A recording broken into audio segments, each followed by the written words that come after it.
नमस्कार।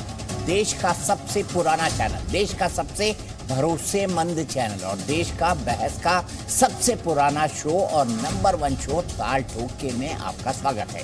मैं हूं दीपक चौरसिया। धर्म और जाति के नाम पर बयानबाजी का दौर अभी भी जारी है और सबसे आगे मोर्चा संभाल रखा है समाजवादी पार्टी में नए महासचिव बने स्वामी प्रसाद मौर्य ने। स्वामी प्रसाद मौर्य के जुबानी तर्कश से अभी भी धर्म ग्रंथ और जाति के नाम पर शब्दबाणों के प्रहार जारी है। स्वामी प्रसाद मौर्य कभी अपने खिलाफ बयान देने वाले साधु संतों को ढोंगी पाखंडी कहते हैं तो कभी वो किसी साधु को अपराधी कहने से भी पीछे नहीं हटते। कभी वो रामचरितमानस के आधार पर दलितों और पिछड़ों के नाम पर अगड़ा और पिछड़ा की सियासत शुरू कर देते हैं। इन सबके बीच उन्हीं की पार्टी यानी समाजवादी पार्टी ने भी अगड़ों और पिछड़ों के नाम पर सियासी तीर चलाने शुरू कर दिए हैं। इसका सबसे ताजा नमूना है लखनऊ में समाजवादी पार्टी कार्यालय के बाहर लगाया गया जाति सूचक पोस्टर जिसमें लिखा हुआ है गर्व से कहो हम शूद्र हैं। हालांकि यही बात जब स्वामी प्रसाद मौर्य बोलने की कोशिश करते हैं तो पहले उनके मुंह से शूद्र नहीं बल्कि हिंदू निकला। इसके मायने क्या हैं इस पर भी बात करेंगे। इससे इतर उत्तर प्रदेश के मुख्यमंत्री योगी आदित्यनाथ ने भी सनातन का झंडा बुलंद कर रखा है। महाराष्ट्र के जलगांव में उन्होंने विरोधियों को चेतावनी दी कि सनातन से छेड़छाड़ की मंशा कामयाब नहीं होगी। तो दूसरी तरफ बाबा बागेश्वर धाम के धीरेन्द्र शास्त्री भी हिंदू राष्ट्र और रामचरितमानस को राष्ट्रीय ग्रंथ बनाने की बात दोहराने में जुटे हैं। सवाल ये उठता है कि क्या ये देश में चुनाव के नए समीकरण का ट्रेलर है? क्या आने वाले चुनाव में जातियों में तोड़कर वोट बटोरने के लिए ये सारी बयानबाजी की जा रही है? आखिर बार बार सनातन की बात या सनातन का अपमान क्यों किया जा रहा है? क्यों बार बार सनातन के अपमान की बात भी सामने आ रही है और घूम फिर कर वही बयानबाजी देखने को मिलती है? आखिर इस पूरी बयानबाजी से किसको फायदा और किसको नुकसान हो सकता है, करेंगे विस्तार से चर्चा। लेकिन पहले देख लेते हैं अभी तक का अपडेट।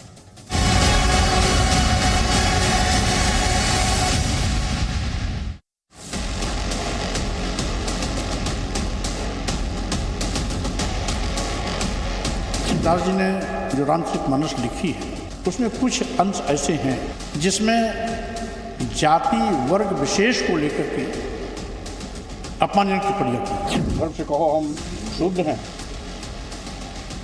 तो ये उनकी पीड़ा बोल रही है। इसमें कहा गया है कि नीच जाति के लोग शिक्षा ग्रहण करके जहरीला हो जाते हैं जैसा कि सांप दूध पीने के बाद होता है।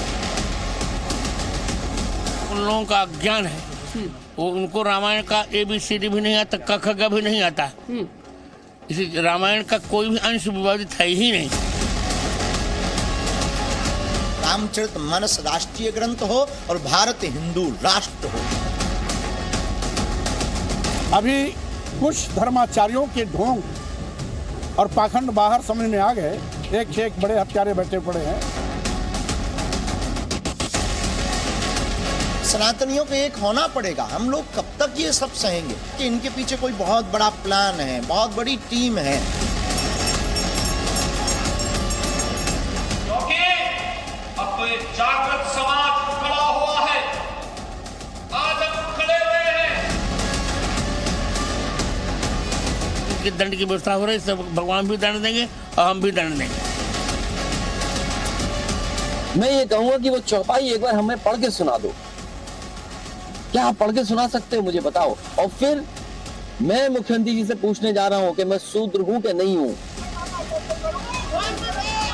राष्ट्रांतरण की कुत्सित मंशा के साथ भारत के अंदर कार्य करना चाहते हैं, उनकी मंशा कभी सफल नहीं होने वाली है। सवाल समाजवादी पार्टी के बाहर पोस्टर का है तो उसमें क्या बुराई क्या है और किसको तकलीफ है?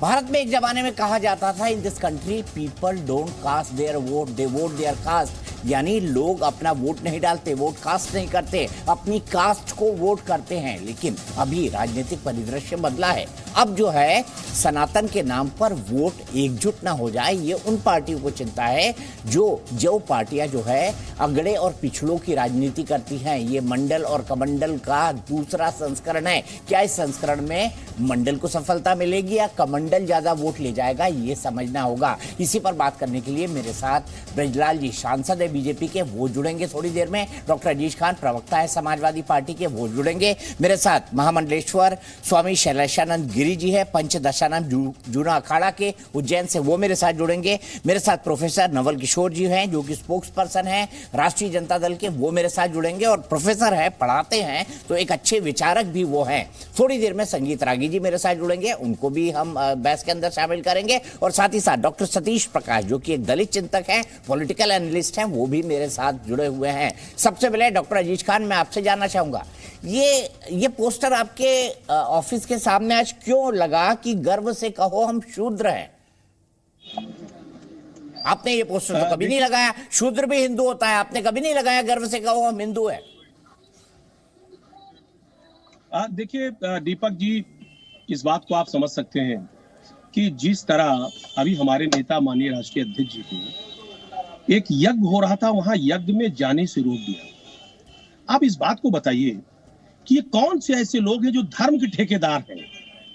क्या धर्म का ठेका एक कुछ विशेष पार्टी के लोगों के पास ही है? और एक तरफ कहते हैं कि साहब हम सनातन धर्म के अनुयायी हैं, दूसरी तरफ मैं जानना चाहता हूं कि क्या एक पर्टिकुलर पार्टी के पास ही उसका ठेका है? पहली बात। दूसरी बात, नहीं, मैं आपसे एक बात जानना चाहता हूं। आप अब शूद्र की बात कर रहे हैं, अब अगड़े और पिछड़े की बात कर रहे हैं, नारी का अपमान किया गया ये बात कर रहे हैं, पिछड़ों का अपमान किया गया ये बात कर रहे हैं। तो धर्म का ठेका या सनातन का ठेका एक पार्टी के बीच, जाति का ठेका एक पार्टी के पास, यही करने की कोशिश हो रही है? नहीं, मैं एक बात बताऊं भाई, हम अछूत हैं, ये बीजेपी ने इस बात को साबित कर दिया। हम मंदिर में नहीं जा सकते, पिछड़ा समाज, दलित समाज मंदिर में नहीं जा सकते। अरे किसने रोक दिया आपको? यज्ञ में नहीं जा सकता। सुनिए ना सर, अरे सुनिए ना सर, नहीं जा सकता, ये बात साबित कर दिया। और मैं खुद अति पिछड़े समाज से आता हूँ, जिस मंदिर में जाने की चाहता हूँ वहां जा सकता हूँ। सुनिए, अरे उत्तर प्रदेश में, मध्य प्रदेश में, देश के किसी भी भाग में, पूरी दुनिया में। अरे सुनिए ना सर, मैं बीजेपी के प्रवक्ता से एक बात जानना चाह रहा हूँ कि लगातार जो ये चर्चा हो रहा है, माननीय स्वामी प्रसाद मौर्य जी ने कहा कि ढोल गवार शूद्र पशुनारी सकल ताड़ना के अधिकारी। मैं जानना चाहता हूं क्या बीजेपी इस लाइन पर अपना स्टैंड क्या रखती है? मैं जो लाइन है, इस लाइन पर बीजेपी, सुनिए ना सर, बीजेपी का जो ये लाइन है, इस लाइन पर बीजेपी क्या स्टैंड रखती है? क्या इसको फॉलो करती है? क्या वो नारी के खिलाफ है? नारी की जो प्रताड़ना हो रही उसके खिलाफ है? दलितों के खिलाफ है? क्या उसका रवैया है? पहले तो हम जानना चाहते हैं बीजेपी का लाइन। ठीक है, मैं सीधे महामंडलेश्वर स्वामी शैलेशानंद गिरी जी के पास चलता हूँ। स्वामी जी बता दीजिए क्या मतलब है इसका, और क्या कहने की कोशिश की है तुलसीदास जी ने रामचरितमानस के अंदर, क्योंकि इसको लेकर भ्रम भी है और लोग नहीं जानते कि इसका सही मतलब क्या है। बता दीजिए अगर आप समझा सके तो।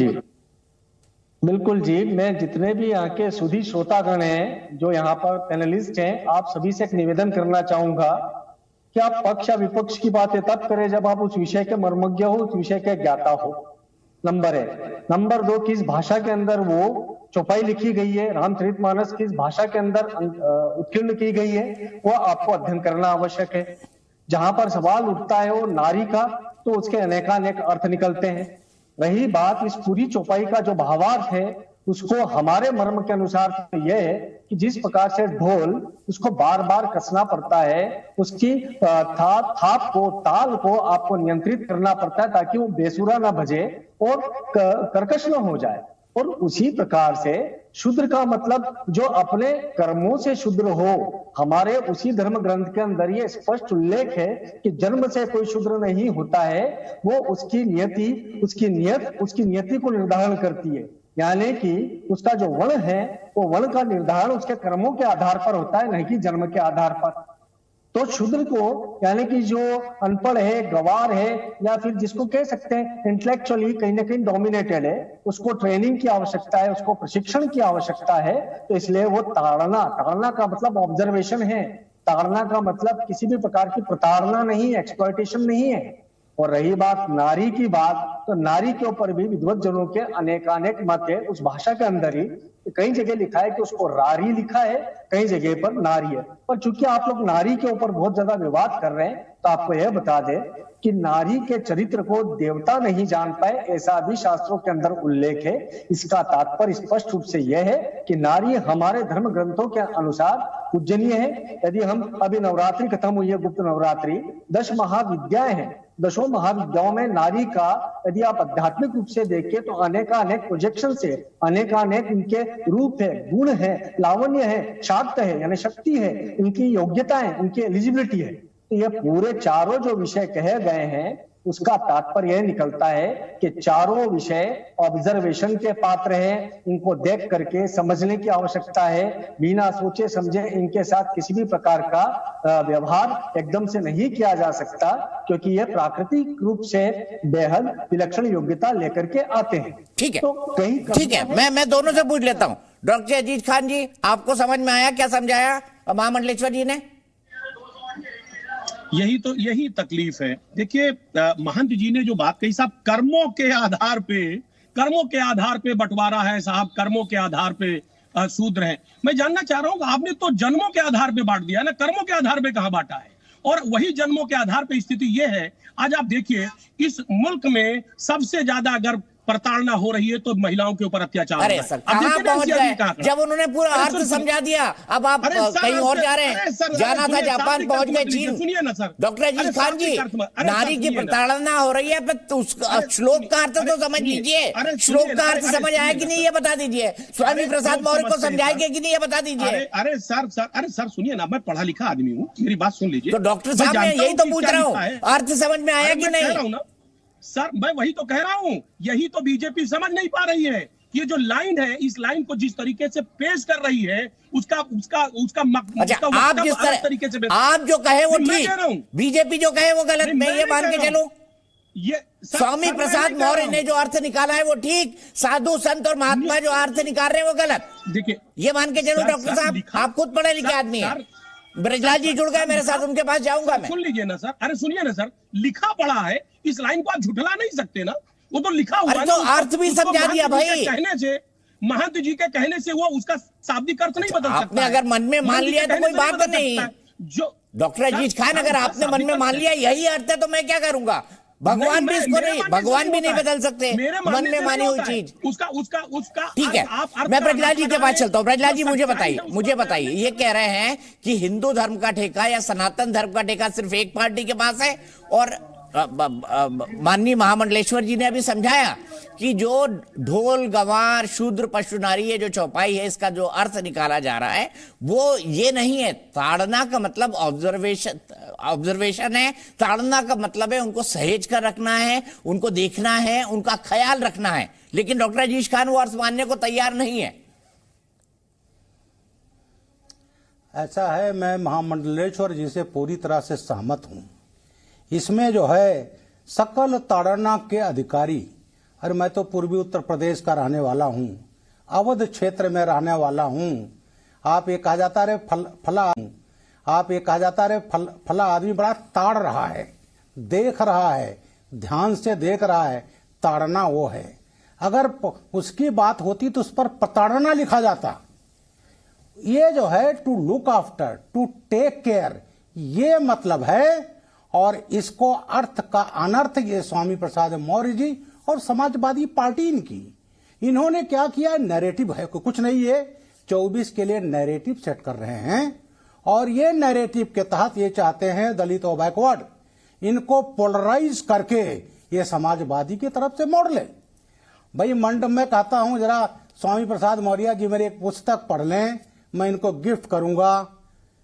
मैंने पढ़ी है ब्रजलाल जी, पुस्तक मैंने पढ़ी है। मंडल, आपने जय भीम और जय मीम की थ्योरी को पूरा फ्लॉप कर दिया। इसमें जोगेंद्र नाथ मंडल पे जो आपने किताब लिखी है उसमें आपने जय भीम और जय मीम की थ्योरी को खारिज कर दिया। जी हाँ, जो नैरेटिव जो है इन्होंने ये सेट किया है जो इनके लिए घातक साबित होगी। और वो नैरेटिव तमाम लोगों ने सेट किया जो दलितों के ऊपर अत्याचार होते रहे। जोगेंद्रनाथ मंडल थे, मौर्य जी कहते हैं ये बाबा साहब के भक्त हैं, ये कहते हैं बुद्ध जी के भक्त हैं। अरे मौर्य जी, ये जो है इनके नेता जो आजम खान साहब हैं, 5 सितंबर 2016 को जब हज हाउस का उद्घाटन कर रहे थे तो बाबा साहब को क्या कहा था? Land mafia. और ये जो है वो बात नहीं करेंगे, बाबा साहब के भक्त हैं। और बाबा साहब ने मंडल जी को कहा, जो first law minister of Pakistan, पहला दलित पाकिस्तान का लॉ मिनिस्टर, बाबा साहब ने कहा मंडल जी वहां दलित सुरक्षित नहीं रहेंगे। उन्होंने जो नैरेटिव माना, मंडल जी ने बहुत बड़े नेता थे, कंबाइंड बंगाल में कैबिनेट मिनिस्टर रहे, और जब गवर्नमेंट बनी कॉन्स्टिट्यूशन असेंबली चुनाव के बाद इंटरिम गवर्नमेंट, तो भारत के अविभाजित भारत का लॉ मिनिस्टर। ठीक है, मैं इस मुद्दे पर आऊंगा, जय भीम और जय मीम की थ्योरी पर आऊंगा, लेकिन आपने दो टूक बात कही है कि जातियों के नाम पर तोड़ने की कोशिश है, एक नया विमर्श शुरू करने की कोशिश है। सीधे मैं डॉक्टर सतीश प्रकाश मुझे दिखाई दे रहा है। डॉक्टर सतीश प्रकाश जी, अब तो महामंडलेश्वर ने अर्थ समझा दिया कि ताड़ना मतलब to take care, to observe, और जरूरत पड़े तो उनको सही दिशा दिखाना, ये ताड़ना का मतलब है। आप लोग सबने मन में ताड़ना को प्रताड़ना कैसे बना लिया, बताइए मुझे।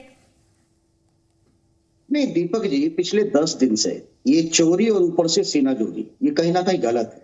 और ब्रजलाल जी, चूंकि मैं मेरठ से आता हूं, मैं बहुत पहले से जानता हूं, ठीक है वो एक पार्टी में है, निश्चित रूप से वो पार्टी का बचाव करेंगे। लेकिन एक बात बताइए कि ये ताड़ना, ये प्रताड़ना, ये दंड जो है, इसमें दलित जो पिछड़ा है, जो नारी है, जिसको आप शूद्र कह रहे, वही क्यों हुआ? बाकी जो और व्यवस्था में जो बाकी जो 3 लोग हैं, उनके लिए क्या व्यवस्था होगी? देखिए, मेरा कहना यह है कि हमको बड़ा गंभीरता के साथ इन बातों पर विचार करना पड़ेगा। मैं बार बार कह रहा हूं कि किसी धार्मिक भावनाएं किसी की नहीं भड़कानी चाहिए, लेकिन साथ साथ आपको यह भी ध्यान रखना पड़ेगा कि अगर कोई व्यक्ति किन्हीं शब्दों से आहत है, उसकी बातों को बहुत सही इंटरप्रिटेशन कर दिया उन शब्दों का। मैं कह रहा हूं ना, ताड़ना प्रताड़ना नहीं है, साधु संतों ने इसको समझा दिया। अब अगर ये कहेंगे, अगर आप ये कहेंगे कि नहीं भाई मैं इस अर्थ को मानता ही नहीं, तो फिर तो ब्रह्मा भी आपको नहीं समझा सकते, भगवान ब्रह्मा भी उतर आए, वो भी आपको नहीं समझा सकते। ऐसे में क्या, बताइए ना, ये नैरेटिव चलेगा 2024 तक? वो ब्रह्मा वाली हमारी थ्योरी को हम फॉलो नहीं करते। मैं ब्रजलाल जी से एक बात कहना चाहता हूं कि गीता प्रेस ने जो ताड़ना शब्द है, उसका अर्थ जो है शिक्षा लगा दिया। तो आप जो है, चूंकि सरकार में भी है, और केंद्र सरकार के ऊपर दबाव डालिए कि जो एजुकेशन मिनिस्टर है वो ताड़ना मिनिस्ट्री हो जाए, या जो भारत के जितने शिक्षाविद लोग बाग हैं, जो उनके पास एजुकेशन से जुड़ा हुआ है, तो उनका काम कहीं ना कहीं ताड़ने का शुरू हो जाए। अब आप खुद ही बता रहे हैं कि गीता प्रेस ने क्या अर्थ दिया हुआ है, अर्थ का रद्द करें आप, और उसका ठीकरा बोर्ड है सनातन पे। ये कौन सी सही आपने बता दिया ना सतीश प्रकाश जी, आपने गीता प्रेस का सही अर्थ बता दिया ना। सुनिए 52 में यही गीता प्रेस ये लिखती है कि ताड़ना का अर्थ दंड है, गीता प्रेस में लिखा है। अब गीता प्रेस कौन सी गीता प्रेस सही है, 52 वाली आज वाली, ये बताइए ना कौन सी गीता प्रेस सही है। ब्रजलाल जी 1 मिनट रुकिए, मैं संगीत रागी जी से कमेंट लूं, फिर आपके पास आऊंगा। संगीत रागी जी बताइए कौन सी गीता प्रेस सही है, और इस नैरेटिव को क्या सनातन को जातियों के आधार पर तोड़ के वोट बटने की कोशिश क्यों ना माना जाए, बताइए। और क्या आप बीजेपी और आरएसएस ही धर्म की ठेकेदार है सनातनियों की, ये भी बता दीजिए, इसका भी जवाब दीजिए। देखिए दीपक जी, सेंसस के पहले भारत में कास्ट नहीं हुआ करता था, जातियां हुआ करती थी। आमों की जातियां हुआ करती थी, घोड़ों की जातियां हुआ करती थी, पशु पक्षियों की भी जातियां हुआ करती थी। हमारे आम के बागीचे में 100 आम होते थे, ये हम किसी को कहते थे रसगुल्ला वाला है, ये फलना जाति है, ये फलना जाति है। आपको बड़ा हैरानी होगी जान करके कि कोंकण में जो गहरे समुद्र में मछली मारते हैं उनकी जाति मछुआरे की है, जो छिछले समुद्र में मछली मारते हैं उनकी जाति मछुआरे की है, जो तालाब में मारते हैं उनकी जाति मछुआरे की है, नदी में मारते हैं उनकी जाति मछुआरे की है। और सारे मछुआरे एक दूसरे से अपने आप को नीचे और ऊपर बताते रहते हैं। आप तराई क्षेत्र में चले जाएं, जो हिमालय के नीचे तलहटी में जो भेड़ चराते हैं उनकी जाति घरेड़ियों की है, लेकिन उनका नाम कुछ और है। जो ऊपर पर पहाड़ों के ऊपरी चराते हैं उनके नाम कुछ और हैं, और वो दोनों एक दूसरे से श्रेष्ठ मानते हैं। रावण का कुल जो है वो ब्राह्मण का कुल था, लेकिन जाति राक्षस की थी।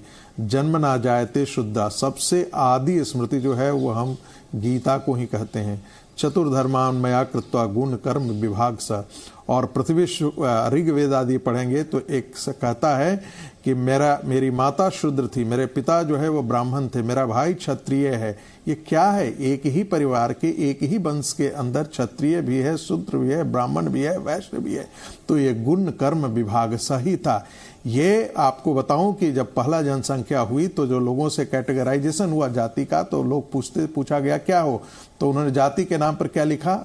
कोई लिखा जैन, कोई लिखा पंजाबी, कोई लिखा सिख, कोई लिखा बौद्ध। फिर दूसरा अंग्रेजों ने दूसरी जनगणना कराई तो उसमें भी उनको क्लैरिटी नहीं आई। फिर तीसरी जनगणना कराई तब क्लैरिटी नहीं आई। तो चौथी जनगणना के बाद इन्होंने, अंग्रेजों के ऑफिशियल ने अपने आप लिखना शुरू कर दिया। अरे भाई, जो 1921 में जो क्षत्रिय था वो जाकर के 1931 की जनगणना में ब्राह्मण अपने आप को बता रहा है। ये सब डॉक्यूमेंटेड प्रूफ है और इसको मैं सुप्रीम कोर्ट में केस फाइल करने वाला हूं, बहुत जल्दी फाइल करने वाला हूं। तो ये जो है, ये 200 साल के हमको अंग्रेजों ने तोड़ने के लिए इस प्रकार की व्यवस्था बनाई। आप मुझे बताइए कि शौचालय की जो व्यवस्था जो है, वो घरों में मल को उनको फेंकने की व्यवस्था, ये कब से आई है साहब? क्या ये हिंदू समाज के रीति रंग थे? उस समय हमेशा सब कोई लोटा लेकर खेत में जाया करता था। हर घर क्या होता है, कोई सामान्य की बात नहीं, वो दलित नॉन दलित की बात नहीं थी। देखिए, सवाल यह है कि हिंदू समाज एक टूटा हुआ रहे, तोड़ करके रखे। और भीमराव अंबेडकर ने अपने पत्र में जगन्नाथ मंडल को कहा था, don't bring disrepute your religion by converting इस्लाम।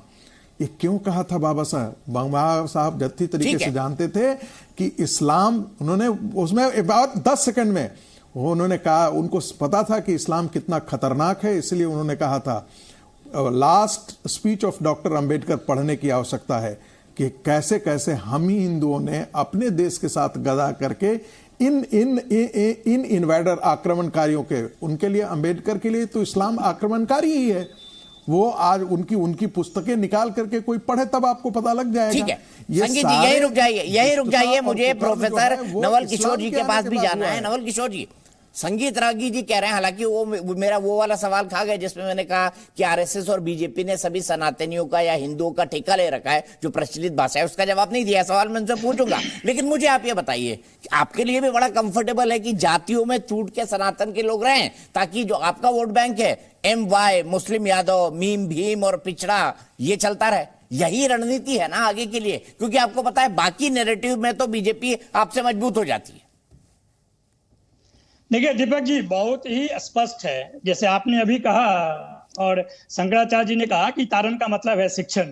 तो ये सदियों से, हाँ, महामंडलेश्वर जी, ये सदियों से इतना शिक्षण, इतना केयर किए कि 2/3 हिंदू जो है वो दलित और पिछड़ा बन गए। वही, और ये कॉन्स्टिट्यूशनल पर्सपेक्टिव है और डे 1 से कॉन्स्टिट्यूशन मानता है कि हिस्टोरिकल इनजस्टिस के आधार पे ये लोग पिछड़े हैं, इसलिए इनका केयर संवैधानिक होना चाहिए। सबसे बड़ा ग्रंथ डेमोक्रेसी में कॉन्स्टिट्यूशन होता है और कॉन्स्टिट्यूशन ने रास्ते दिखाए हैं और उन रास्तों पे SC ST को आगे बढ़ाने का, मुख्य धारा में लाने का उपाय सुझाव दिया। अरे भाई, SC ST को, पिछड़ों को भी, प्रोफेसर साहब, पिछड़ों को भी मैं मिल रहे हैं ना, वो सब चीजें मिल रही है ना, जो क्राइटेरिया में आता है, जो उसके लायक है। अरे दीपक जी, बोलने दीजिएगा तब तो, या आप ही बोल लीजिए। ना, मैंने सबको टोका, मैं आपको भी टोक रहा हूं। संविधान में और संविधान सभा में इसकी चर्चा हुई और यह भी कहा गया कि सोशली और एजुकेशनली बैकवर्डों की संख्या बहुत ज्यादा है, इसकी पहचान करने की जरूरत है। 2 कमीशन बैठे, 55 में और 77 में, जो 81 में रिपोर्ट दिए और 1990 में लागू होता है। तो दीपक चौरसिया जैसे लोग कहते हैं कि मंडल के आधार पे 3000 से ज्यादा जातियों को मुख्य धारा में लाने का जो रास्ता है वो जातिगत राजनीति है। और जब यही भाजपा, यही संघ जब ये कहता है कि गर्व से कहो हिंदू हैं, हिंदू खतरे में है, 80% होने के बावजूद भी लोगों को डराकर और एक करने के लिए, उसका राजनीतिक लाभ लेने के लिए जब ये कहते हैं कि हिंदू धर्म खतरे में है, तब आपको उसमें नहीं दिखाई देता है। जबकि संविधान मना करता है कि धर्म के आधार पे भारत में राजनीति नहीं की जा सकती है, वो कम्युनलिज्म का विभाजनकारी राजनीति है और वो संविधान उसकी जरूरत नहीं देती है। लेकिन जातियों के आधार पे पिछड़ेपन को पहचान करने का रास्ता भी बताता है। तो आप ये बताइए कि आप जो कह रहे हैं कि सनातन के आधार पे जो बीजेपी राजनीति करती है जोड़ने का, क्या उसको परमिशन संविधान देता है? अरे मैं जोड़ने की तो बात ही नहीं कर रहा हूं, मैं तो आपसे एक सीधा सवाल पूछ रहा हूं प्रोफेसर साहब कि क्या जातियों में बांटकर आपका जो वोट बैंक है वो ज्यादा मिलेगा ना आपको? यही तो कारण है, इसीलिए तो लोग नहीं चाहते कि भाई जुड़े। अरे दीपक जी, या सनातन के नाम पर एकजुट हो, लेकिन जातियों के नाम पर एकजुट हो जाए, आप ये चाहते हैं? यही तो मैं जानना चाह रहा हूं आपसे, आपने मेरे सवाल का जवाब नहीं दिया। नहीं, अभी बता रहा हूं जवाब उसका, पहले भी था, अभी भी बता रहा हूं कि जातियों की निर्माण न आरजेडी किया है न समाजवादी पार्टी की है। वो कह रहे हैं ना अंग्रेजों ने किया, जानबूझ के किया, डिवाइड एंड रूल के लिए। अरे जाति के आधार पे गैर बराबरी का निर्माण जो है वो ऐतिहासिक परिप्रेक्ष्य है, उसको दूर करने का, सुनिए पहले, सुन लीजिए, उसको दूर करने का रास्ता जो है बाबा साहब भीमराव अंबेडकर से लेकर राममनोहर लोहिया तक लोगों ने दिया। वोट की राजनीति के आधार पे जो छोट के लोगों का जो मुख्यधारा में आएंगे, राममनोहर लोहिया ने बोला था। ठीक है, मैं सीधे यहाँ से ब्रजलाल जी के पास चलता हूँ। मैंने आपको बहुत वक्त दिया प्रोफेसर साहब, अब ब्रजलाल जी की बात सुन लीजिए। ब्रजलाल जी, क्या वो कह रहे हैं कि भाई अगर कोई पिछड़ा है, अगर मंडल के आधार पर उसको आरक्षण मिल जाता है, तो आप कह रहे हैं कि सनातन के नाम पर जो है तोड़ रहे हैं, वो इस नैरेटिव के साथ इस बात को ले रहे हैं। क्या ये है? और क्या आपको लगता है कि बीजेपी ने जो 2014, 2017, 2022, 2019 में जो नैरेटिव चलाया, जिसमें बाकी सब पार्टियां फेल हुई, क्या उसी नैरेटिव को थोड़ा सा बदलने की कोशिश ये तमाम पार्टीज कर रही हैं? क्या आपको ऐसा लगता है? ऐसा है, इन्होंने एक नया नैरेटिव ये जो शुरू किया है 2024 के चुनाव के दृष्टिकोण से। इनका यह है कि 2 बार लगातार समाजवादी पार्टी हार गई, अब की बार बड़े आश्वस्त थे कि साहब ये, और जाति बिरादरी धर्म के राजनीति तो समाजवादी पार्टी ने किया। मुस्लिम यादव, हम बड़ा खुल के कहते हैं, हम कोई बात में मिक्स नहीं करते, इन्होंने किया। लालू यादव ने वही किया। तो इन्होंने ये करके अब जब ये इनकी राजनीति, देश का नागरिक नहीं है क्या? जब राजनीति फेल, जरा सुनिए, मैं आपको सुनता रहा हूं, यहाँ पर आप सुनता रहा हूं, आप सुनिए मुझे। अरे आप गलत बोलते रहिएगा, मैं सुनता आप हमको सुनिए पहले। आप गलत बोलते रहिएगा, मैं हम गलत नहीं, अच्छा मैं सही बोलता हूँ, सारे धर्मों को सही बोलता हूँ। सबसे ज्यादा दलितों की प्रताड़ना समाजवादी सरकार में हुई है, सबसे ज्यादा प्रताड़ना दलितों की समाजवादी पार्टी करती रही है कि नहीं? आपका आधार क्या है? आपका आधार श्रीमान, आपने आप आधार ये बता रहा हूँ, पूरे देश में हिंदू मुस्लिम की राजनीति आपने की है कि नहीं?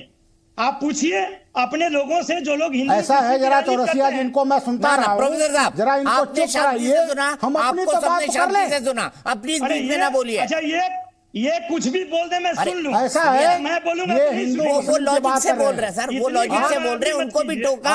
अगर वो गलत बोलेंगे मैं उनको भी टोकूंगा, आपको भी टोका। जहां मुझे लगा कि मुझे काउंटर सवाल करना चाहिए, मैं ब्रजलाल जी को भी टोकूंगा, उनको अपनी बात खत्म करने दीजिए। एक दूसरे पर अगर हम लोग बोले तो अच्छा नहीं लगता ना प्रोफेसर साहब। हम चाहते हैं कि सभ्य तरीके से अच्छी बहस हो और लोग अपने अपने पॉइंट की बात रखें। आप बहुत अच्छा बोलते हैं, आप बहुत पढ़े लिखे प्रोफेसर साहब, मैं जानता हूं इस बात को। ब्रजलाल जी, इन्होंने कहा हिंदू मुस्लिम की राजनीति। अरे हिंदू मुस्लिम का राजनीति तो समाजवादी पार्टी करती है। मेरी एक किताब पढ़ लें, इंडियन मुजाहिदीन निशाने पर गुजरात।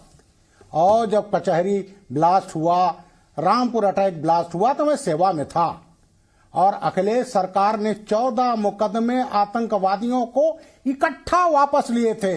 वो अटैक जो हाफिज सईद का अटैक था, रामपुर अटैक, 31 दिसंबर 2007, संकट मोचन ब्लास्ट, शीतला घाट ब्लास्ट, कचहरी ब्लास्ट। और ये मुकदमे, ये क्या राजनीति था?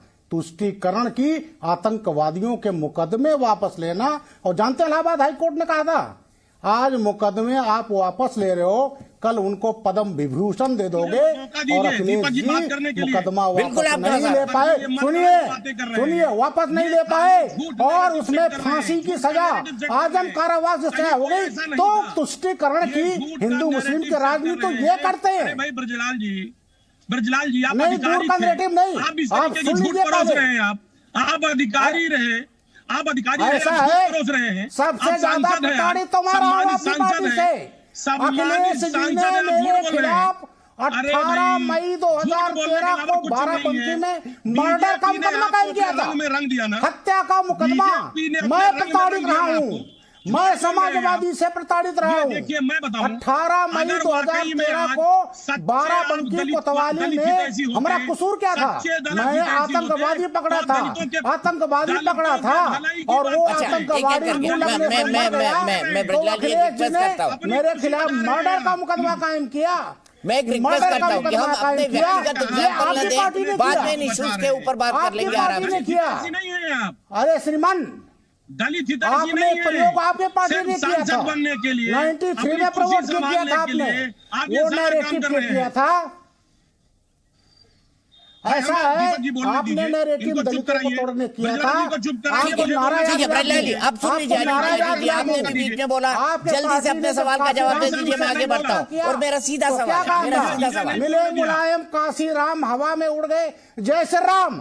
और जब मुलायम सिंह मुख्यमंत्री बने और उसके बाद गेस्ट हाउस कांड याद है? सर दीपक जी मुझे बोलने देंगे, दलित की प्रताड़ना थी। ब्रजलाल जी बस रुक जाइए, ब्रजलाल जी रुक जाइए, मुझे डॉक्टर अजीज खान को मौका देना है। डॉक्टर अजीज खान मुझे बताइए, मुझे बताइए क्या एक संप्रदाय विशेष को या क्या एक मजहब विशेष को खुश करने के लिए आप लोगों ने उत्तर प्रदेश में 2012 से लेकर 2017 तक कई लोगों को जेल से छुड़वाने तक की कोशिश नहीं की? ये तो रिकॉर्ड पे है।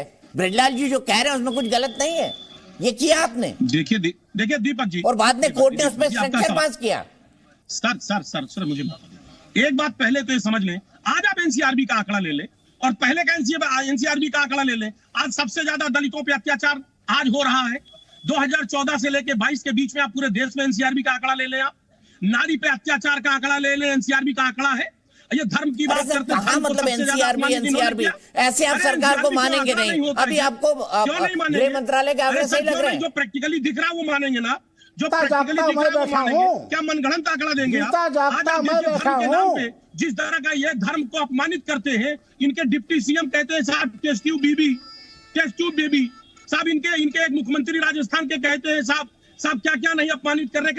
हनुमान जी की जाति कर रहे हैं, देखिए भाग रहे हैं मुक्त। ये हम धर्म को बदनाम करते हैं, उसको जवाब देंगे, धर्म का इस्तेमाल करते हैं और ये धर्म को नहीं आपने वोट लेने की कोशिश करते हैं। इसके अलावा कुछ नहीं आपके पास। डॉक्टर अजीज खान, अगर ये धर्म के नाम पर करते हैं तो आप जाति के नाम पर करते हैं। डॉक्टर अजीज खान, जैसे ये धर्म के नाम पे करते हैं, आप जातियों के नाम पे करते हैं। अंतर कुछ नहीं है इनमें और आप में, कोई अंतर नहीं है, क्योंकि आप इन पे आरोप लगा रहे हैं, आप धर्म के नाम पर कर रहे हैं। बीजेपी धर्म के नाम पर वोट लेने की कोशिश कर रही है, समाजवादी पार्टी जाति के आधार पर वोट लेने की कोशिश कर रही है, तो सब एक ही थैली के है ना।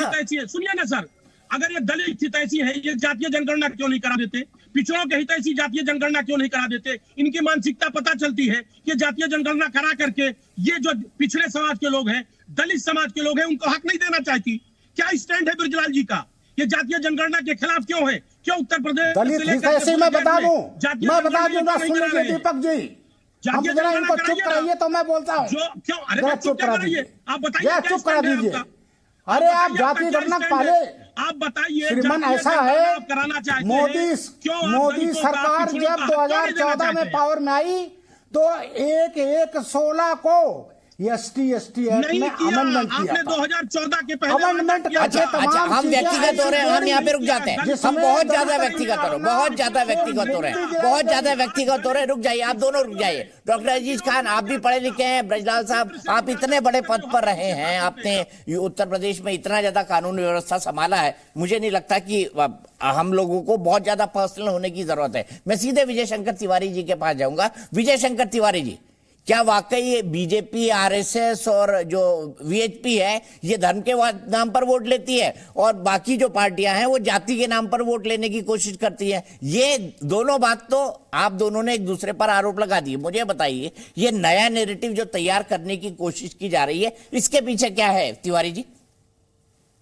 देखो, दो बातें आपने देखी होंगी दीपक जी, कि जब भी दलित और सवर्ण की बात होती है, ठाकुर बनिया की बात होती है, दलित और अन्य जातियों पर बात होती है, तो ये बात कौन करते हैं? ये करते हैं जनता दल के लोग करते हैं, ये कांग्रेस के लोग करते हैं, जो कहते हैं हम सेकुलर राजनीति करते हैं, वो लोग ये करते हैं। कभी भी आप एक बात देख लीजिए, उन्होंने कभी कहा ये प्रोटेस्टेंट है, ये कैथोलिक है, कभी इन्होंने ये कहा हो कि ये शिया है, सुन्नी है, ये अहमदिया है।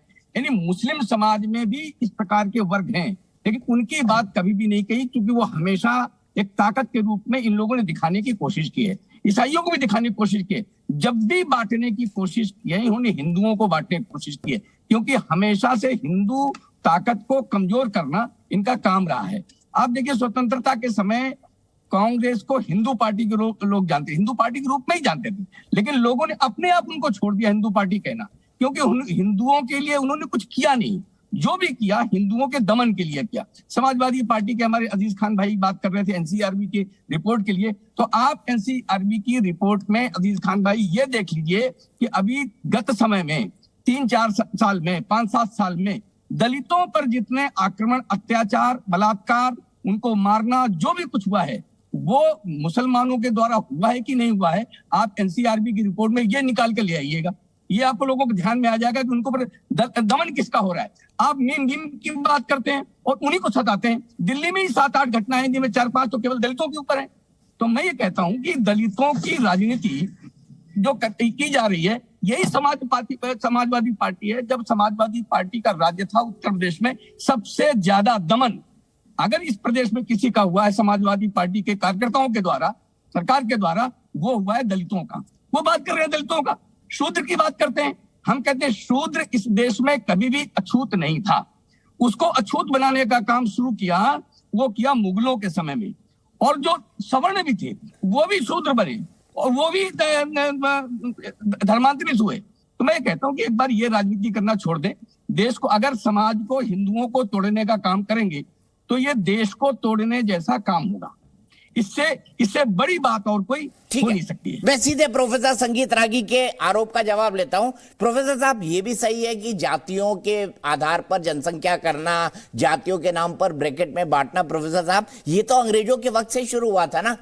हमारे यहाँ तो गीता में कहा गया है कि हमारे यहाँ पर जो कुछ है वो कर्म प्रधान है।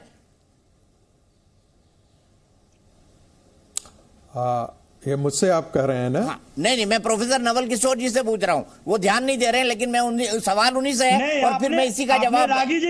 आपने रागी जी का नाम लिया, मैं आपको बहुत ध्यान से सुन रहा हूँ। आप रिकॉर्ड पीछे करके देख लीजिए, मेरा नाम बोले होते तो मैं बोलता। आप हाँ बताइए। रागी जी ने ये कहा है और उस पर प्रोफेसर साहब से जवाब लूंगा। ये कहा मैंने कि रागी जी ने कहा है कि अंग्रेजों के टाइम पर जातियां ब्रैकेट में बनना शुरू हुई।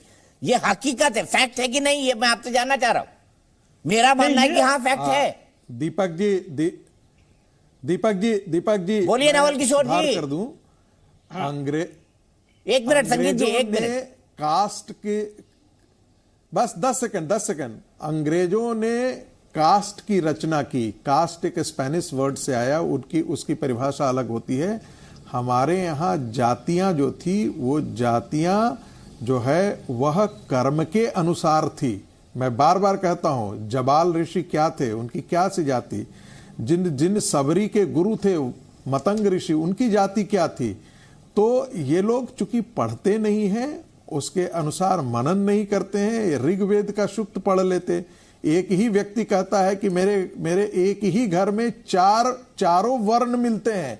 कहां से आ गई थी भाई? यदि प्रोफेसर नवल किशोर जी बताइए, संगीत रागी जी अब आप रिपीट कर रहे हैं, प्रोफेसर साहब बताइए। देखिए, जहां तक जातियों का सवाल है तो भारतीय परिप्रेक्ष्य में जातिगत गैर बराबरी एक सच्चाई है और ये संविधान में भाषण न दीजिए सर, सवाल का जवाब दीजिए ना। क्या इतनी गूढ़ जाति व्यवस्था अंग्रेजों के वक्त नहीं शुरू हुई? ये बताइए आप। ये उनका कहना है, आप इसका जवाब दे दीजिए। हुई या नहीं हुई बताइए। मुझे पता नहीं है कि इसका सोर्स क्या है, लेकिन सबसे बड़ी बात है कि अगर जाति हिंदू धर्म की सच्चाई नहीं होती।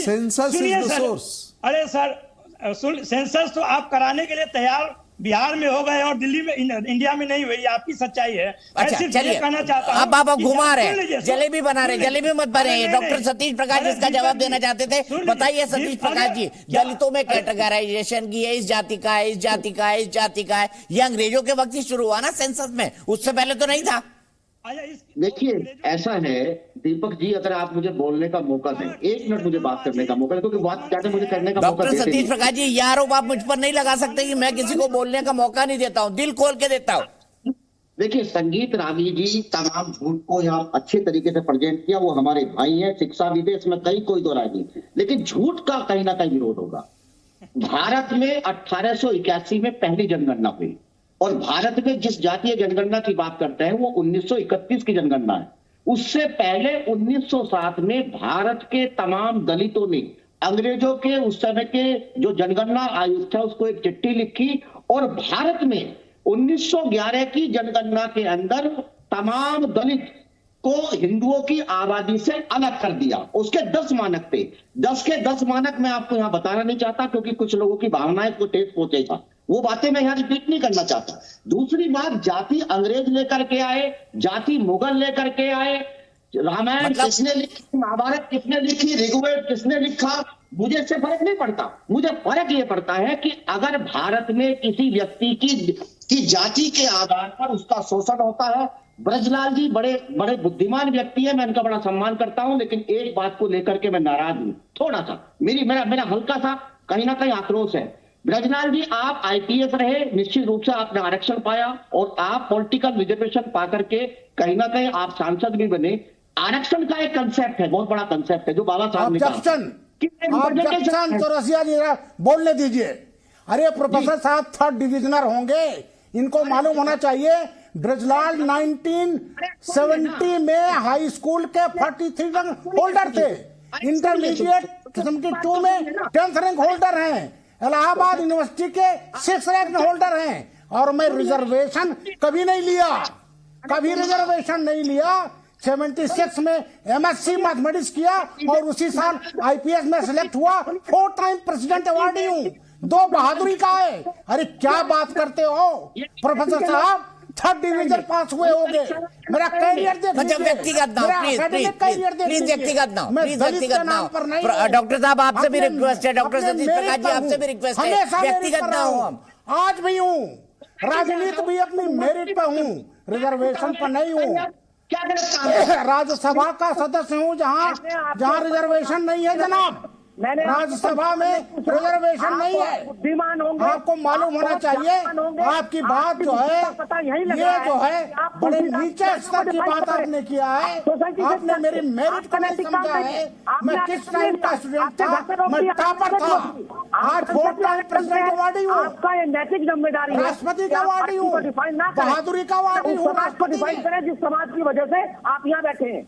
आपको ध्यान रखना चाहिए, बाबा साहब ने आरक्षण इसलिए दिया था कि कोई भी व्यक्ति इन लोगों को जाकर के रिप्रेजेंट करेगा, इनके दुख दर्द को रिप्रेजेंट करेगा। ब्रजलाल जी, मेरा दुख सिर्फ ये है कि आप ताड़ना प्रताड़ना की बात ना करें, उसको डिफाइन ना करें। ये काम तो बीजेपी के लोग करेंगे, ये तो तमाम भगवतवादी लोग करेंगे। आप ये कीजिए कि दलित समाज को बड़ी गंभीरता के साथ इन विषयों के ऊपर चर्चा करनी चाहिए। तुलसीदास जी ने 550 साल बात कही थी। अब इस पर चर्चा करने से मतलब नहीं है। और देखिए ब्रजलाल जी, ये सच है कि आपके साथ समाजवादी पार्टी ने जो किया, ये सच है कि समाजवादी पार्टी ने अपनी सरकार में दलितों के ऊपर बहुत गमन किया, लेकिन ये भी सच है कि आप सरकार में थे, आप SC/ST आयोग के चेयरमैन थे। उत्तर प्रदेश की इसी सरकार ने 2 अप्रैल के नाम पर 1 लाख दलितों के ऊपर मुकदमे लिखाए। आपने कहा गए, आपने मुकदमों से मुक्त किया उन लोगों को। आपने कोई चिट्ठी लिखी कि 2 अप्रैल का जो एक जन आंदोलन था उसमें हिंसा हुई। आप केवल हवा में बात कर रहे हैं प्रोफेसर साहब, हवा में बात मत करिए। अच्छा, एक मिनट, अखिलेश सरकार ने 1 लाख दलित कर्मियों को पदावनत किया। अच्छा, हम व्यक्तिगत ना हो, मैं अपने दर्शकों को बताता हूँ, मैं सबको रोकूंगा। मेरे पास एक जरूरी और महत्वपूर्ण सूचना है।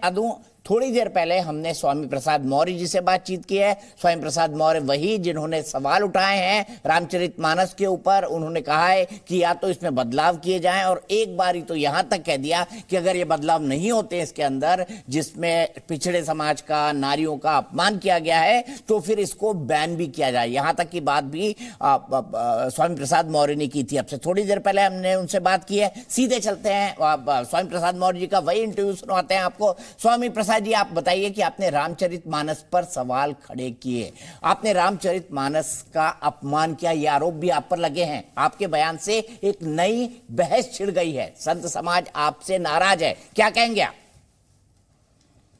मैंने किसी भी धर्म को अपमानित करने की बात नहीं कही, किसी के आराध्य देव पर भी मैंने कोई चोट नहीं किया। हमने तो मात्र छोटी सी बात, तुलसीदास जी की लिखी हुई रामचरितमानस की पुस्तक में कुछ चौपाई के वो अंश जिससे इस देश के महिलाओं, आदिवासियों, दलितों और पिछड़ों को अपमानित करने का प्रसंग आया है, केवल उसको विलोपित करने, संशोधन करने या प्रतिबंधित करने की मांग की है। इसलिए किसी आपत्तिजनक टिप्पणी की मांग करना न गैर कानूनी है न संविधान विरोधी है और सही मायने में देश की महिलाओं के सम्मान की बात करना, आदिवासियों, दलितों, पिछड़ों को सम्मान दिलाने की बात करना, यह भी संविधान सम्मत है, कानून विरोधी भी नहीं है, संविधान विरोधी भी नहीं है। इसलिए कुछ धर्माचार्य बार बार इस बहस को धर्म की ओर मोड़ने की कोशिश करते हैं। हमने किसी धर्म और किसी पर चोटी नहीं किया, मैं तो सभी धर्मों का सम्मान करता हूं और सनातन धर्म तो भगवान बुद्ध ने कहा था अपने दिए गए संदेश को कि एस धम्मो सनातनः। भगवान बुद्ध ने कहा कि मेरे दिए गए द्वारा धर्म जो है, संदेश जो है, ये सनातन है। स्वयं प्रसाद जी, आपने जिस चौपाई पर सवाल खड़ा किया वो है ढोल गंवार शूद्र पशु नारी ये सब हैं सकल ताड़न के अधिकारी। ताड़न का मतलब आपने प्रताड़ना या अत्याचार से निकाल लिया। साधु संत और जो रामचरितमानस के ज्ञाता हैं वो इसका इंटरप्रिटेशन ये बताते हैं कि इनको इन लोगों की टेक केयर करना चाहिए, पशु की भी ढोल की भी। अगर ढोल की टेक केयर नहीं की जाएगी, उसका ख्याल नहीं रखा जाएगा तो वह सही ढंग से ढोल बजेगा नहीं, सही थाप नहीं देगा। ठीक इसी तरह नारी की बात की गई है। कुछ लोग कहते हैं रारी यानी ये झगड़ा करने वालों के बारे में है। और दूसरी तीसरी चीज जो पशु के बारे में भी उन्होंने कहा है कि भाई इनका ख्याल तो सबसे पहले रखना ही चाहिए। अब बताइए, लोग कहते हैं कि आपने जानबूझकर अपने वोट बैंक के लिए अर्थ का अनर्थ कर दिया इस चौपाई का। दीपक जी, ये तो बात हो गई घुमाने की। अभी अभी गोरखपुर प्रेस के माध्यम से लाखों लाख किताब इन्होंने नहीं छपवाई, उसमें ताड़ना का अर्थ इन्होंने शिक्षा दिखा दिया। मैं पूछना चाहता हूं, तो पशु को कौन सी शिक्षा देंगे? गाय, बकरी, भैंस, ऊंट को कौन सी पढ़ाई कराएंगे? कौन सी शिक्षा देंगे? और रही बात, हर गलती करने वाला अपनी गलती का कोई न कोई हिस्सा छोड़ जाता है। उसी तुलसीदास जी की रामायण की एक चौपाई है, सापत ताड़त पुरुष कहंता, पूजहि विप्र कहीं सब संता। वहां ताड़न का अर्थ सीधे सीधे मारना और पीटना दर्शाया गया है। यहां पर भी ताड़ना का अर्थ पहले मारना पीटना ही था, बवाल मचने के बाद संशोधित करके शिक्षा से जोड़ दिया गया है।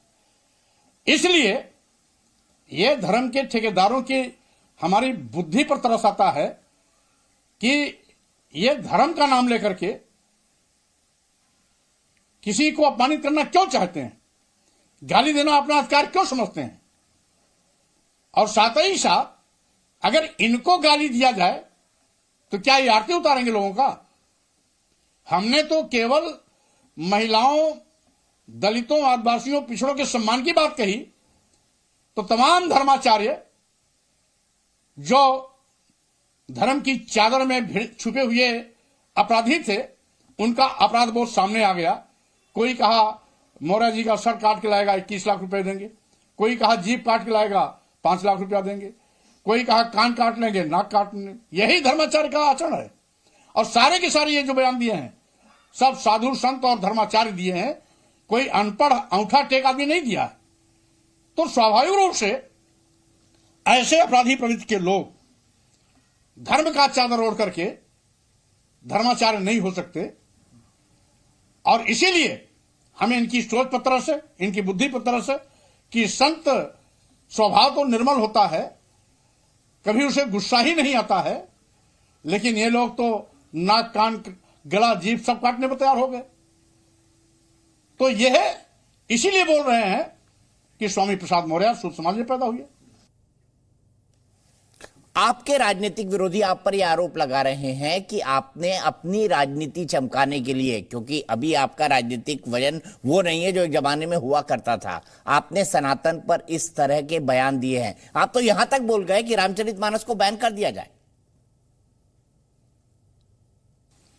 दीपक जी, पहली बात तो ये मैं कहना चाहूंगा, कि आप सनातन धर्म की पहले परिभाषा बता दीजिए, और दूसरी चीज, बार बार सनातन धर्म में आप क्यों लाके खड़ा कर देते हैं?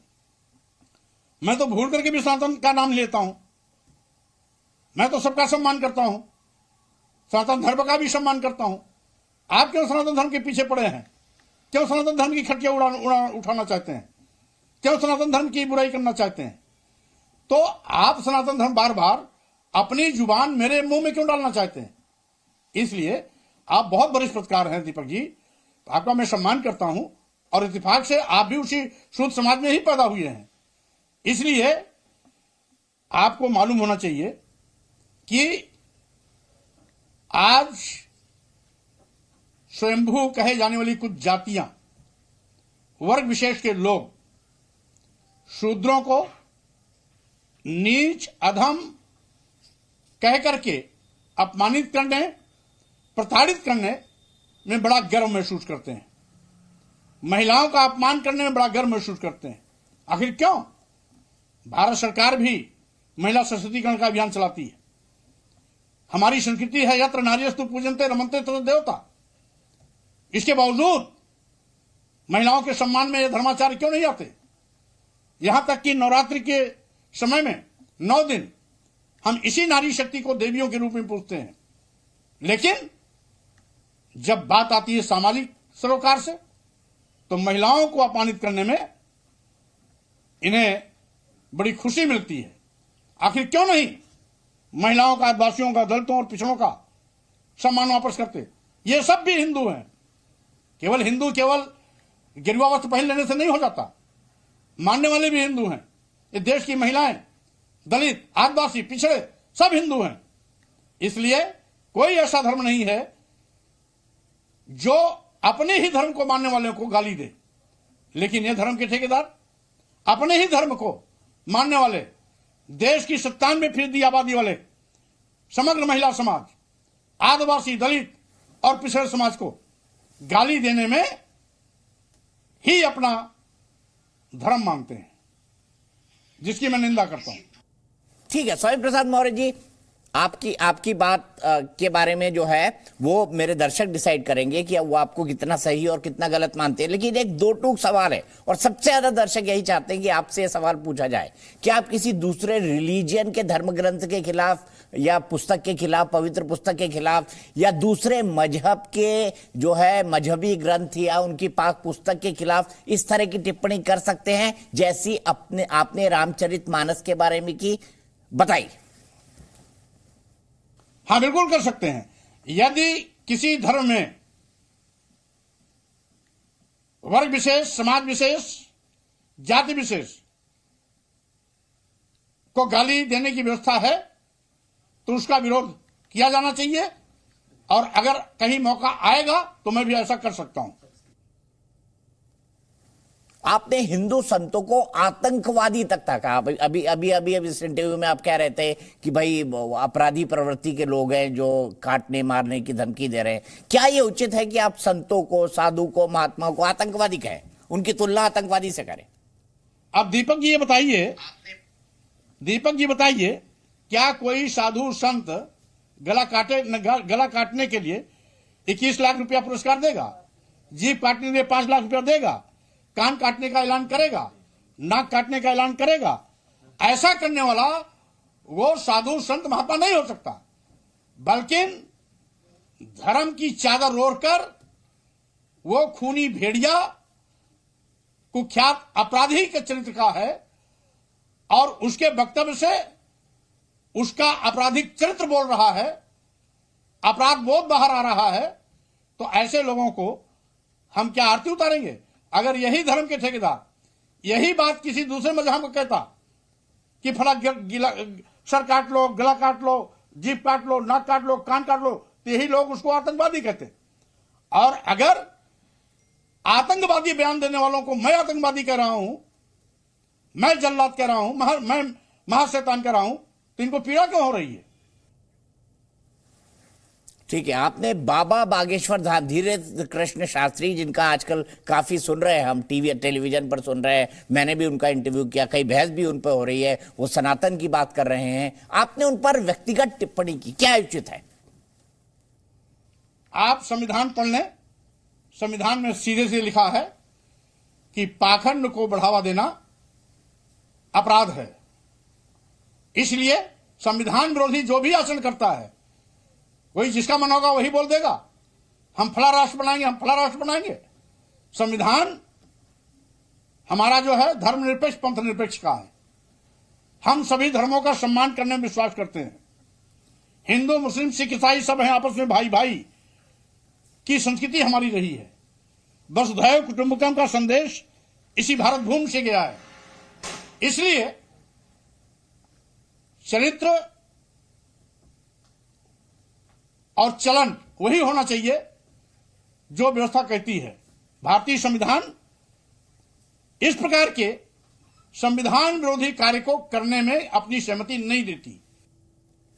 स्वामी प्रसाद मौर्य जी, आप जिस पार्टी में आजकल है समाजवादी, जिसके आप हाल ही में महासचिव बनाए गए हैं, वो 2017 का चुनाव भी हारी, 2022 का चुनाव भी हारी, लोकसभा में 2014 भी हारी, 2019 भी हारी। तो क्या 2024 के चुनाव में आपने नया फॉर्मूला ढूंढा है? बीजेपी का मुकाबला यानी कमंडल का मुकाबला मंडल से होगा, इसीलिए आप अगला पिछड़ा कर रहे हैं? देखिए भाई दीपक जी, चुनाव तो बहुत दूर है अभी तक। अभी राजनीतिक मुद्दे कुछ और होते हैं, सामाजिक सरोकार के मुद्दे कुछ और होते हैं। अभी मैंने तो सामाजिक सरोकार के मुद्दे को उठाया है। जब राजनीतिक प्लेटफॉर्म पर उतरेंगे तो उस समय हमें जाति आधारित गणना दिखाई पड़ेगी। जो अनुसूचित जाति, जनजाति और पिछड़े वर्गों का आरक्षण खत्म किया जा रहा है, हम उसकी बहाली की बात करेंगे। आज देश में बड़े पैमाने पर करोड़ों नौजवान बेरोजगारी की त्रासदी झेल रहे हैं, हम उनको रोजगार दिलाने की बात करेंगे। आज महंगाई से देश की जनता की कमर टूट रही है, हम उस मुद्दे को उठाएंगे। जीएसटी के माध्यम से आज सूक्ष्म लघु व्यापारियों को वसूली के माध्यम से, धन उगाही के माध्यम से उनको परेशान किया जा रहा है, हम उससे लड़ेंगे। साथ ही साथ विकास काम ठप है, हम उस बात को आगे बढ़ाने के लिए लड़ेंगे। आज देश की सारे सरकारी संस्थान प्रतिष्ठान अपने चहेते उद्योगपतियों के हाथों में कौड़ियों के भाव बेचा जा रहा है, हम उसके विरोध में उतरेंगे। तो राजनीतिक मंचों पर बहुत से मुद्दे हैं, आज मुद्दों का अकाल नहीं है। हम उन मुद्दों के सहारे जंग में जाएंगे। और 2024 लोकसभा का चुनाव भाजपा की विदाई का चुनाव होगा, लेकिन हम उसको तब तय करेंगे जब लोकसभा चुनाव नजदीक आएगा। ठीक है, आपने कई सारी बातें कह दी, कई मुद्दों को गिना दिया, लेकिन कमोबेश यही मुद्दे समाजवादी पार्टी ने 2022 के चुनाव में भी जिताए थे। अब सवाल यह है, जो सबसे बड़ा सवाल है, क्या आप जो नैरेटिव बनाने की कोशिश कर रहे हैं, यानी शूद्र, पिछड़ों, दलित का रामचरितमानस में अपमान है, इस धर्म के कुछ धर्म ग्रंथों में अपमान है, क्या ये विमर्श, क्या ये नैरेटिव आपको चुनाव में वोट दिला पाएगा, या आप अंधेरे में तीर चला रहे हैं? आगे आगे देखिए होता है क्या दीपक जी। मुद्दे जब गर्म होते हैं तो पहाड़ भी पिघल जाता है। जब इन मुद्दों के साथ हम सभी मैदान में उतरेंगे तो सारे के सारे लोग धराशायी होंगे। मनमानापन और साथ ही साथ देश को बेचने का पाप जो किया जा रहा है, इस पे विराम लगेगा। अगर आपकी पार्टी कहती है कि रामचरितमानस पर आपने जो बयान दिया है इसके लिए आप माफी मांगे, आगे चल के कहती है, अभी तो नहीं कहा, तो क्या आप इस बात के लिए माफी मानेंगे? आपने रामचरितमानस को बैन करने की या उससे चौपाइयां हटाने की बात की है, बताइए। जब मैंने कोई गलती की ही नहीं तो माफी किस बात का? स्वामी प्रसाद मौर्य बड़े दो टूक थे। उन्होंने कहा कि मैं इस बात के लिए माफी नहीं मांगूंगा। एक बड़ा गेस्ट का पैनल भी मेरे साथ जुड़ा हुआ है। हमने उनसे एक खास बातचीत की। ब्रजलाल जी मेरे साथ हैं, विजय शंकर तिवारी जी मेरे साथ हैं, अजीज खान जी मेरे साथ हैं, डॉक्टर सतीश प्रकाश मेरे साथ हैं, प्रोफेसर नवल किशोर मेरे साथ हैं और प्रोफेसर संगीत रागी जी मेरे साथ हैं। ब्रजलाल जी, आपने सुना स्वामी प्रसाद मौर्य को, वो ये कह रहे हैं कि अगर कोई मेरे जीभ काटने या गला काटने की बात कहेगा और मैंने उसको आतंकवादी कह दिया तो गलत क्या है, बताइए? उचित मानते हैं उन्होंने एक संत के लिए आतंकवादी शब्द का इस्तेमाल किया? ऐसा है, स्वामी प्रसाद मौर्य जी बार बार बुद्ध भगवान अंबेडकर जी की बात करते हैं। आज जिस पार्टी में है उस पार्टी के नेता 5 सितंबर 2016 को बाबा साहब को भूमाफिया कहा था। पूरे दलितों का अपमान है बाबा साहब का अपमान करना। आजम खान ने कहा था, जरा स्वामी प्रसाद मौर्य जी से बात कर लीजिए कि अपने पार्टी के नेता आजम खान, जिन्होंने बाबा साहब का अपमान करके पूरे दलितों, पिछड़ों, सबका अपमान किया था, उसके बारे में क्या टिप्पणी है इनकी? कुछ कहेंगे? ठीक है, मैं इसका जवाब ले लेता हूं। डॉक्टर सतीश प्रकाश जी क्या कहेंगे ब्रजलाल जी के इस आरोप के बारे में?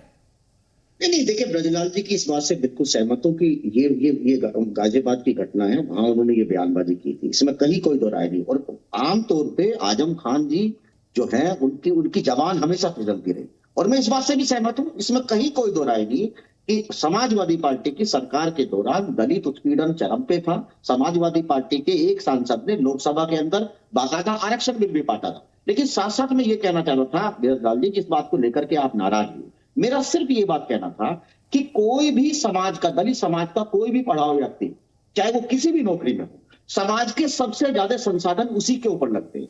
जो हमारे यहाँ अनपढ़ होता है उसे रोटी भी नहीं देते घर वाले आराम से। मेरा सिर्फ इतने सी बात कहनी थी कि अगर आप किसी समाज को कहीं किसी पार्टी के अंदर भी रिप्रेजेंट कर रहे तो उस समाज की भावनाओं से समय समय पर आमतौर पर उन दलों को भी आपको रिप्रेजेंट करना चाहिए। ठीक है, मैं सीधे तिवारी जी के पास चलता हूँ। तिवारी जी, मुझे एक लाइन में जवाब दीजिए, मेरे पास वक्त खत्म हो गया है। स्वामी प्रसाद मौर्य कह रहे हैं कि अगर कुछ साधी संतों ने उनके खिलाफ बोला तो मैंने उनको आतंकवादी कहा, तो क्या गलत हो गया? क्योंकि अगर कोई और बोलता कि सर धड़ से जुदा कर देंगे, उसको आप आतंकवादी ही कहते।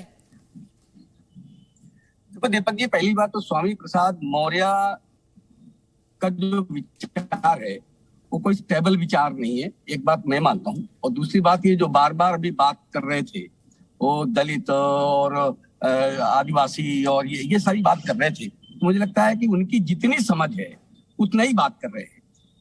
जिस संत की बात कर रहे हैं कि उन्होंने ये कहा है, तो अमूमन हिंदू समाज में अमूमन हिंदू संत इस प्रकार की भाषा बोलते नहीं है, कभी नहीं बोलते हैं और इस प्रकार का कोई होता नहीं है।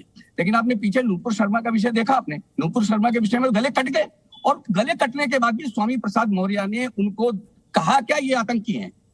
तब भी उन्होंने आतंकी नहीं कहा उनको जिन्होंने गले काटे हैं। यानी जो गले काटते हैं, गले काटने का जिनका इतिहास है और स्वीडन से लेकर भारत तक गले काटने का इतिहास है, उनको आज तक स्वामी प्रसाद मौर्य ने आतंकी नहीं कहा है।